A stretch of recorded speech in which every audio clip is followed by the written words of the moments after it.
Hello students, welcome to our channel I Padhai. इस video में हम बात करने जा रहे हैं एक ऐसे इम्पॉर्टेंट अनाउंसमेंट के बारे में जो कि सीबीएसई की तरफ से आया है, ख़ास करके क्लास 12 के बच्चों के लिए। जी हाँ, जैसे कि आप सभी लोग जानते हो कि इस बार पेंडेमिक सिचुएशन की वजह से सीबीएसई ने क्लास 12 के बोर्ड्स कैंसिल कर दिए थे।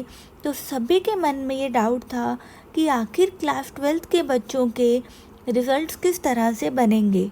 तो सीबीएसई ने अपने इस अनाउंसमेंट में ये बहुत क्लियरली बताया है कि इस बार के रिज़ल्ट्स किस तरह से बनने वाले हैं।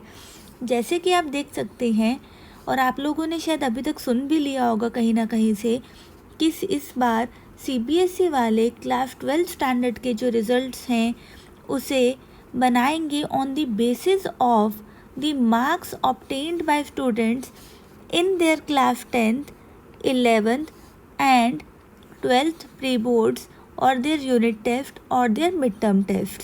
तो आइए अब हम जान लेते हैं कि ये रिज़ल्ट्स आखिर बनने कैसे वाले हैं।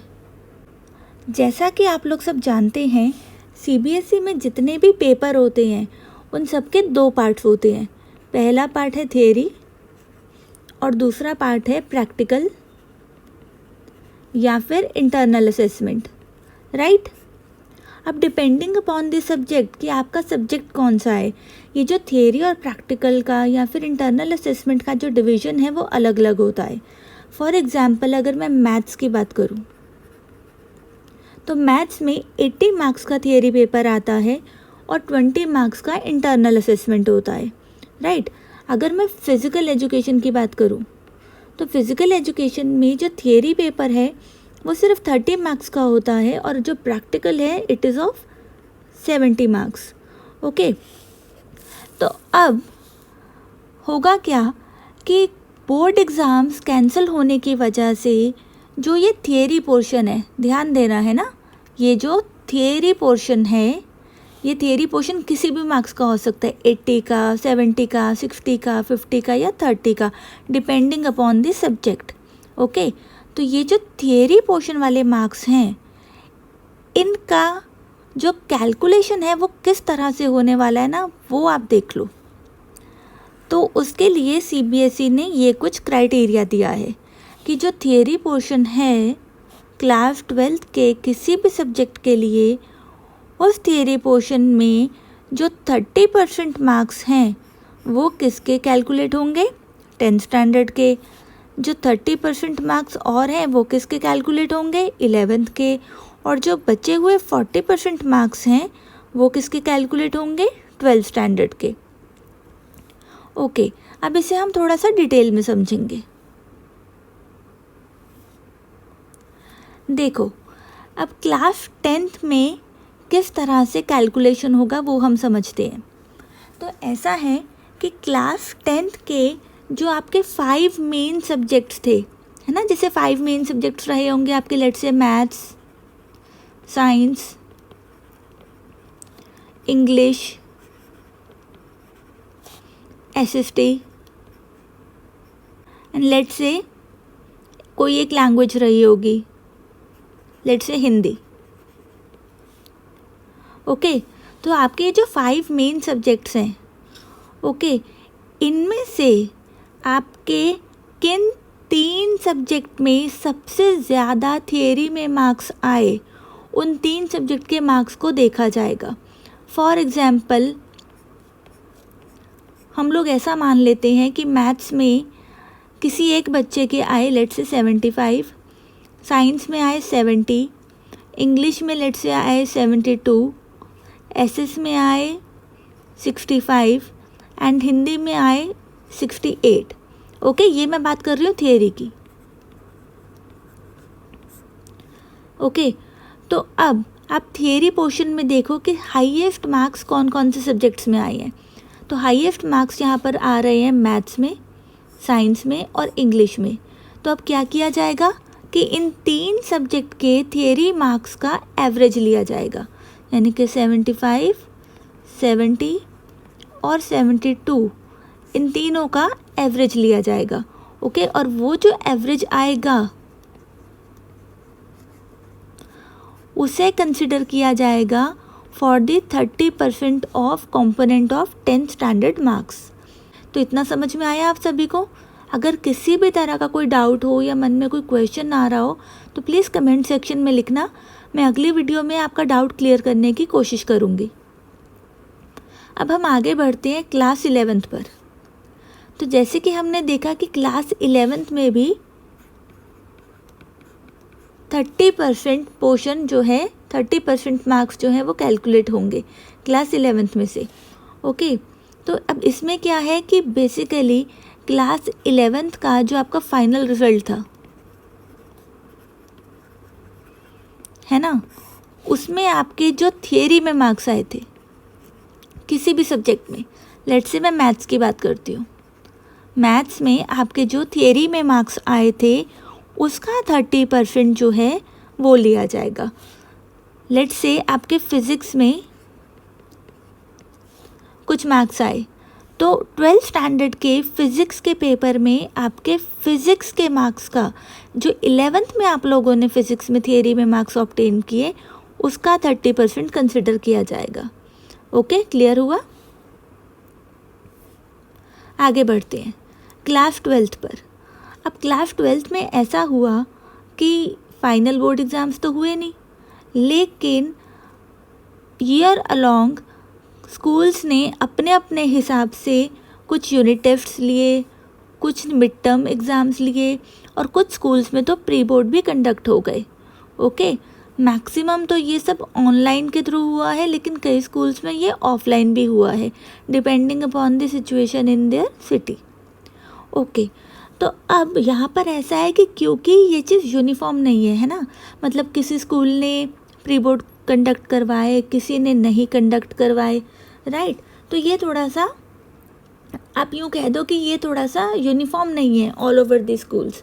तो अब ऐसे में ये जो 12th स्टैंडर्ड के 40% मार्क्स हैं, 40% का जो कंपोनेंट है जो 12th स्टैंडर्ड में से कैलकुलेट होगा, है ना, वो कमेटी ने छोड़ दिया है किसके ऊपर? स्कूल के ऊपर, कि स्कूल खुद से ये डिसीजन लेगा कि उसे ये 40% मार्क्स किस तरह से कैलकुलेट करने हैं। वो चाहे तो इन तीनों को कंसिडर कर सकता है अगर उसने ये तीनों एग्ज़ाम्स कंडक्ट करवाए हैं तो, और चाहे तो स्कूल सिर्फ और सिर्फ प्री बोर्ड को कंसिडर कर सकता है। That will totally depend upon the school.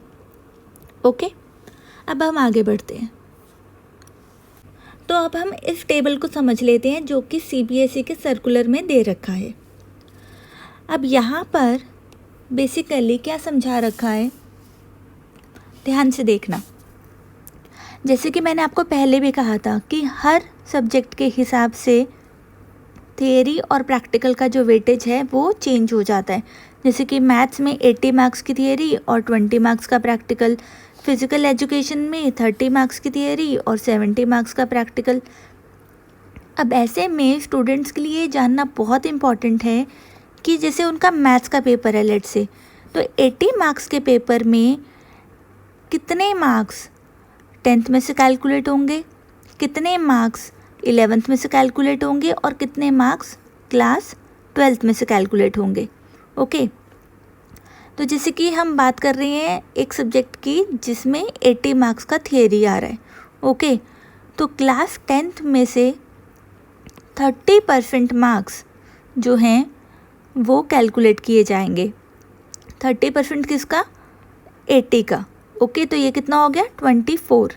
उसी तरह से क्लास 11th में से भी जो मार्क्स लिए जाएंगे वो आउट ऑफ 24 लिए जाएंगे।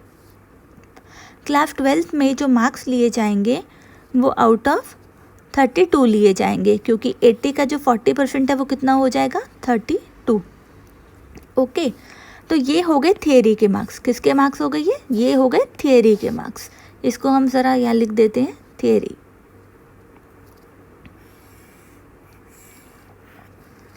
थियरी के मार्क्स हो गए। ओके, अब बचा 20 मार्क्स का प्रैक्टिकल या फिर इंटरनल असेसमेंट। ओके, अब ऐसा होगा कि आपके जो टोटल मार्क्स बन रहे हैं वो किस तरह से बनेंगे। क्लास 10th के तो आउट ऑफ 24 कैलकुलेट किए जाएंगे, क्लास 11th के आउट ऑफ 24 कैलकुलेट किए जाएंगे, क्लास 12th के कितने मार्क्स का इम्पोर्टेंस रहेगा वो समझो। यहाँ पर देखो 32 मार्क्स का तो थियरी थी, है ना, आउट ऑफ 32 थियरी के मार्क्स आएंगे और आउट ऑफ 20 आपके इंटरनल असेसमेंट या प्रैक्टिकल के मार्क्स आएंगे। इन दोनों को जब हम ऐड करेंगे तो ये कितना बन जाएगा 52। ओके, यानी कि मैथ्स के पेपर में जो मैक्सिमम वेटेज रहेगा वो क्लास 12th के मार्क्स का रहेगा, यानी कि 52 में से केवल आपके क्लास 12th के मार्क्स में से कैलकुलेट किया जाएगा। और 24 का वेटेज मिला है 11th को, 24 का वेटेज मिला है क्लास 10th को। अब मैं बात करती हूँ जैसे फॉर एग्जांपल फिज़िकल एजुकेशन की। ओके, फिज़िकल एजुकेशन की बात कर लेते हैं। तो उसमें मैंने आपको बताया कि 30 मार्क्स का ही थियरी है। अब 30 मार्क्स का 30% जो है वो कितना हो गया 9। उसी तरह से अगेन 11th में कितना हो गया 9, क्लास 12th के लिए कितना हो गया 12। ओके, और प्रैक्टिकल इसका कितने मार्क्स का हुआ 70 मार्क्स का। तो इसका मतलब ये है कि जिस बच्चे का सब्जेक्ट फिज़िकल एजुकेशन है उसके क्लास 10th के सिर्फ कितने मार्क्स मैटर करते हैं 9 मार्क्स, मतलब आउट ऑफ 9 उसके मार्क्स ऐड होंगे क्लास 10th में से।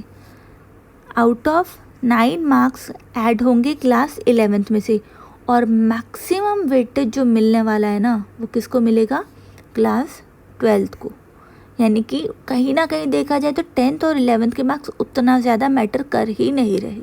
कहाँ के मार्क्स ज़्यादा मैटर कर रहे हैं क्लास 12th के मार्क्स मैटर कर रहे हैं, जिसमें भी सबसे ज़्यादा मार्क्स किसके मैटर कर रहे हैं प्रैक्टिकल एग्ज़ाम के मार्क्स मैटर कर रहे हैं। ओके, तो डिपेंडिंग अपॉन द सब्जेक्ट आपका क्लास 12th का वेटेज जो है वो कम या फिर ज़्यादा होगा। ओके, आई होप आपको ये टेबल थोड़ा सा समझ में आया होगा। फिर भी कोई डाउट रह जाए तो प्लीज़ मुझे ज़रूर पूछना। तो अब ऐसा है कि आप लोगों के मन में कई तरह के क्वेश्चंस आ रहे होंगे, है ना, जैसे कि मानो कि क्लास 12th में जो पीछे से जो रिज़ल्ट आया CBSE की तरफ से उसमें आप क्वालिफाई लेट से नहीं किए, है ना। वैसे तो ऐसा होगा नहीं, बट मान लो अगर ऐसा किसी का आ जाता है तो फिर ऐसे में क्या होगा। ऐसे में CBSE जो है वो आपको एसेंशियल रिपीट या फिर कंपार्टमेंट की कैटेगरी में डालेगा और आपका जो है एक टेस्ट रीशेड्यूल किया जाएगा, एक टेस्ट आपका शेड्यूल किया जाएगा और जिसकी डिटेल्स आपको मिल जाएंगी आगे जाकर। अब ऐसा है कि मानो आप कहते हो कि यार इतने कम मार्क्स मेरे, ये कैसे हो गया, है ना, ये तो हो ही नहीं सकता था, मेरे मार्क्स तो बहुत अच्छे आ सकते थे क्योंकि मैंने तो बहुत मेहनत की है। अब ऐसे में अगर आप सेटिस्फाइड नहीं हो अपने मार्क्स के साथ तो आप ऐसे में अपने स्कूल वालों को इन्फॉर्म कर सकते हो और आपका एक टेस्ट शेड्यूल किया जाएगा। ओके, और जो आपका टेस्ट शेड्यूल किया जाएगा और उसमें जो आपके जो नंबर आएंगे फिर उन नंबर को फाइनल कंसिडर किया जाएगा। यानी कि CBSE की तरफ से फाइनल रिज़ल्ट आने के बाद भी आपके पास एक चांस रहेगा कि अगर आप अपने रिज़ल्ट से सेटिस्फाइड नहीं हो तो आप दोबारा एग्ज़ाम देकर अपने जो मार्क्स हैं उनको इम्प्रूव कर सकते हो। लेकिन ध्यान रहे कि मार्क्स उस वक्त जो भी आएंगे वही मार्क्स फिर फाइनल कंसिडर होंगे। ओके, अब ये CBSE ने जो रिज़ल्ट्स हैं वो डिक्लेयर करने की लास्ट डेट बताई है 31 जुलाई 2021। This is the last date जो CBSE ने बताई है कि इस दिन तक आपका रिज़ल्ट पक्का से आ जाएगा। ओके, तो मेरी तरफ से आप सभी को ऑल द बेस्ट। मैं चाहती हूँ आप सबके बहुत अच्छे मार्क्स आएँ। आपको फिर भी कुछ कन्फ्यूजन हो तो आप मुझे कमेंट सेक्शन में ज़रूर लिखना। ओके, टिल देन प्लीज़ बच्चों आप पढ़ते रहो, मेहनत करते रहो। ओके, एंड हमसे जुड़े रहो। Thank you.